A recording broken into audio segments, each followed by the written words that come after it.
Mən onun və tayfasının Allahı qoyub günəşə səcdə etdiklərinin şahidi oldum.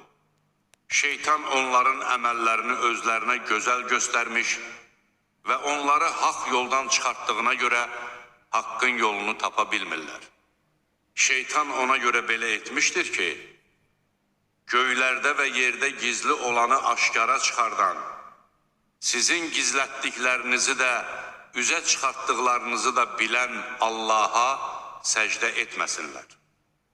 Böyük ərşin Rəbbi olan Allahdan başqa ibadətə layiq olan məbud yoxdur. Süleyman dedi, baxaq görək sən doğru deyirsən, yoxsa yalançılardansan. Mənim bu məktubumu apar onların yanına at. Sonra bir qədər uzaqda dur və bax gör nə cavab verəcəklər. Qadın dedi, ey əyyanlar, mənə çox əhəmiyyətli bir məktub atıldı. O məktub Süleymandandır və onda deyilir, mərhəmətli və rəhimli Allahın adı ilə. Mənə qarşı təkəbbür göstərməyin və yanıma müsəlman olaraq gəlin. Qadın dedi, ey əyyanlar, bu iş barəsində mənə məsləhət verin.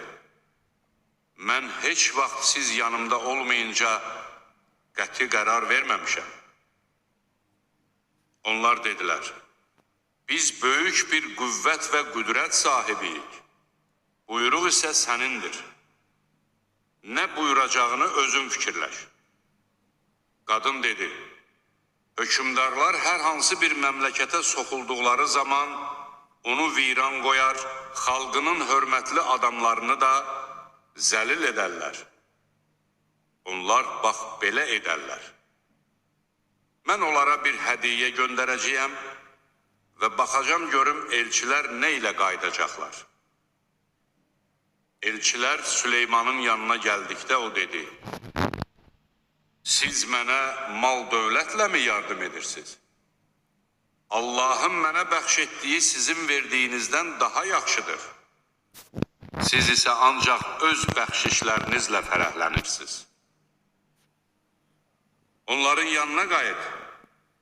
Biz onların üstünə qarşısında dura bilməyəcəkləri bir ordu ilə gəlib, onları oradan zəlil və alçalmış vəziyyətdə çıxardarıq. Süleyman dedi, ey əyyanlar, onlar müti olaraq yanıma gəlməmiş, hansınız onun taxtını mənə gətirə bilər?